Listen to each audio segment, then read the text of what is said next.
Welcome back. Thank you for staying with us. So we're joined here by Dr. Hamdy Barghouth, the Professor of Logistics and the International Supply Chain and Maritime Expert. Thank you very much, Dr. Barghouth.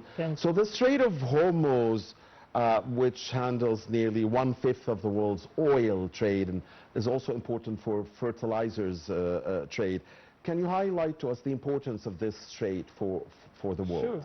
Actually, the gas and oil trade, or let us say the energy trade worldwide, representing almost $600 billion. 22% only for crude oil passing through Hormuz Strait, and almost 20 or 21% for the natural gas passing through this. 90% of the energy required in Asia is passing from Iraq, Kuwait, United Arab Emirates, Saudi Arabia, and Iran. Actually, 37% of these are going to China, and 27 almost for India, 17 for South Africa, Korea, and 14% for Europe, and 4% for the States. All of these are passing through the Hormuz. And not only that, but also almost 14% out of the total container traffic worldwide passing through the Arab Sea. So they are using Hormuz. One of the top 10, let us say, container terminal worldwide is in this area. So it's very important, actually, very important strait, a very important trade lane in the whole world. So you must be following the situation in Hormuz daily. Definitely. So, and the world is doing that. Where are we now? I mean, is it a relative closure? Is it a closure? Are we back to navigation traffic which was there during the height of the war? I mean, very low traffic, or is the traffic, or has the traffic improved, but not to the degree that would ease the? Well, reading the latest statistics, whereas we used to have about 20 million barrels per day used to pass through Hormuz.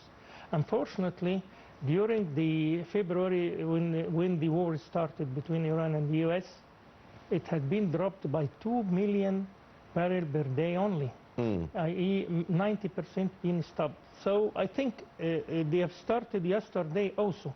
The closure started yesterday after the strike of the states to Iran yesterday, and this definitely affect the whole energy market worldwide. Not only in this area who is exporting the oil and the gas as well as the container trade, but also in all industry worldwide, the shipping, the supply chain, everything will be going to be disturbed by this closure. I mean. Right.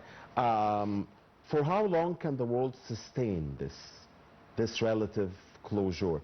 We saw during the height of the war, when navigation was tending to zero, that oil prices, for instance, jumped to around $120 per barrel plus. Of course, it stayed there for a very minimal period of time. But then when things improved, when there was the memorandum of understanding, the prices went back to maybe pre-war levels, almost. I mean, $70 per barrel. When the strikes, the reciprocal strikes occurred between the Americans and the Iranians this past week, it jumped back again, but of course nowhere near the heights. Yeah, but it was in the late 70s, let's say. It was in the late 76, 78, something like that. One of the most interesting thing in this is that the American oil is not sellable worldwide easily, that because the cost of per barrel reached almost $60 or something. So when it became 120, they sold out lots. So they sell lots of quantities. So states is benefiting out of what is the closure of the Hormuz Straits. And not only that, but also they are squeezing in a way or another the Arab countries to enhance the war against Iran.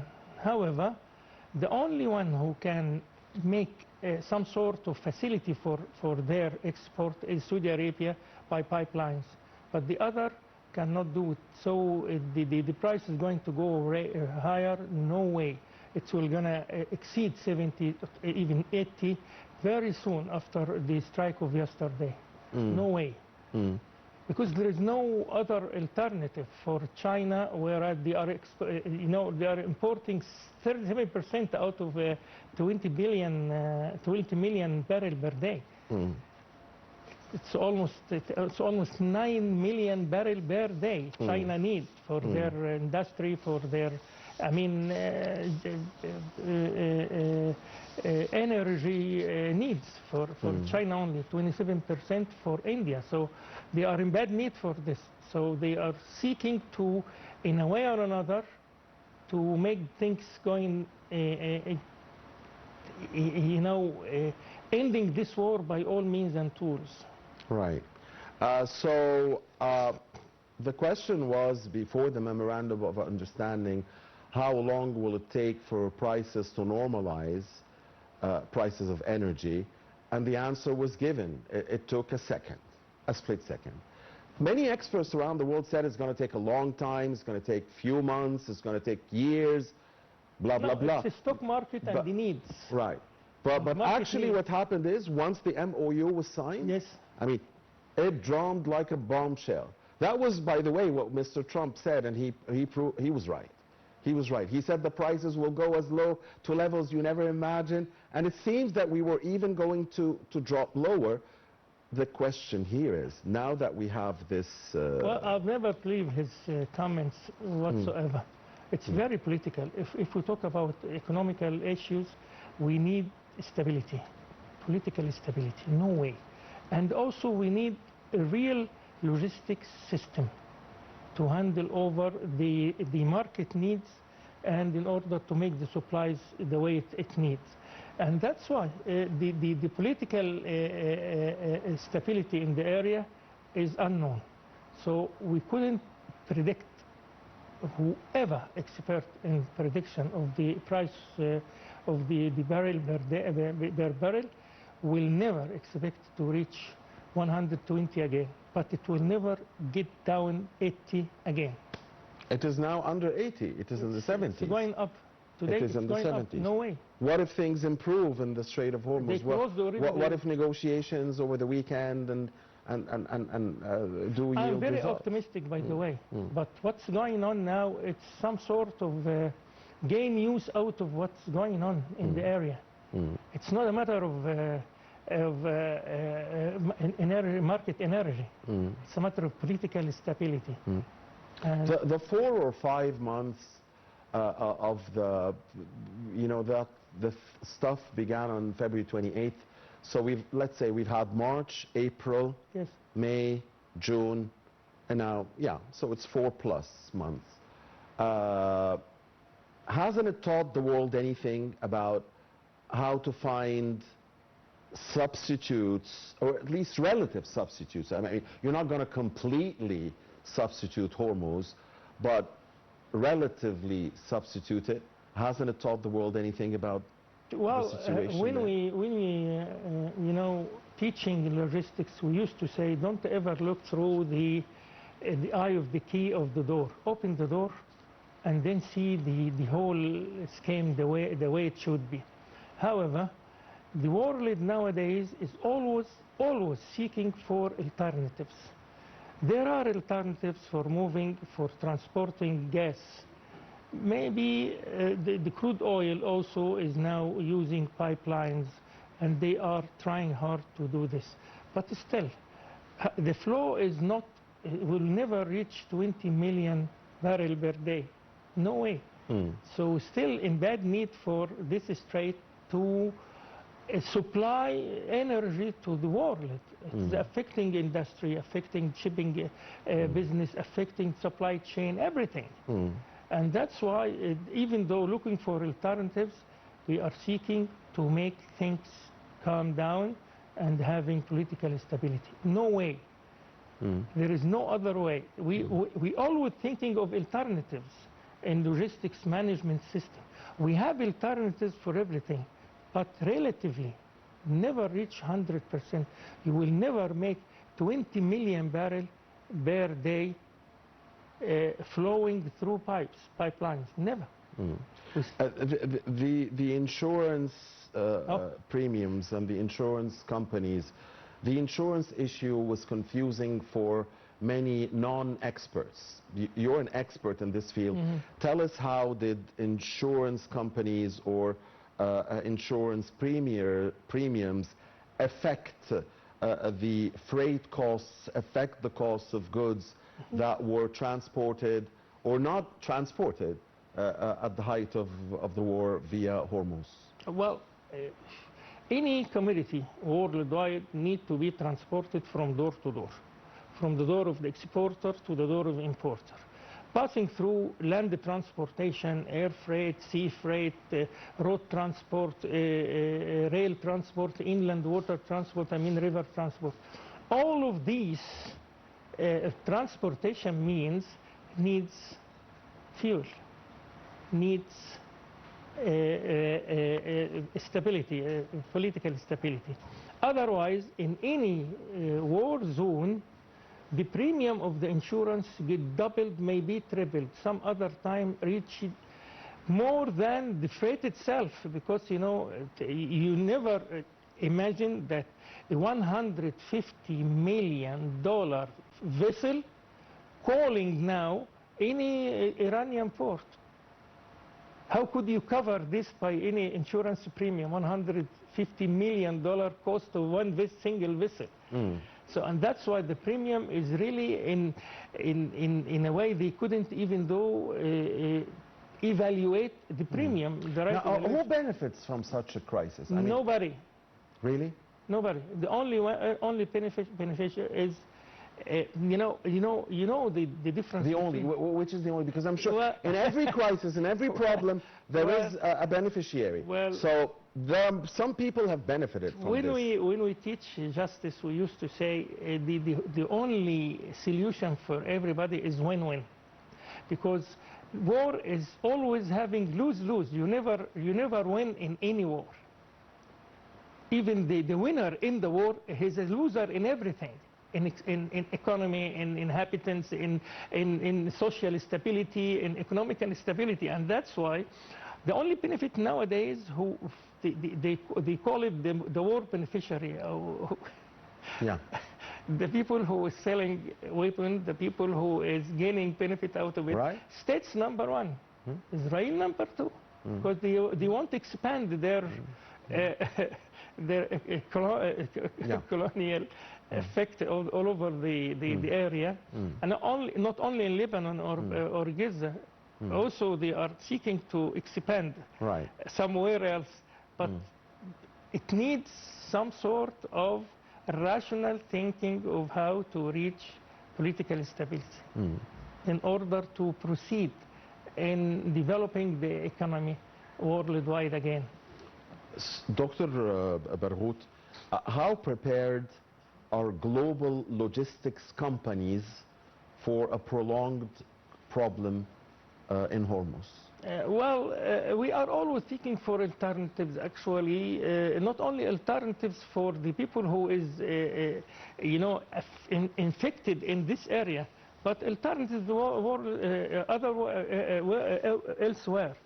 They are finding now alternatives for the energy suppliers. Of course, the transit time is much more, the prices is a little bit higher, but the risk is less. Likewise, the East European bloc, whereas they are now supplying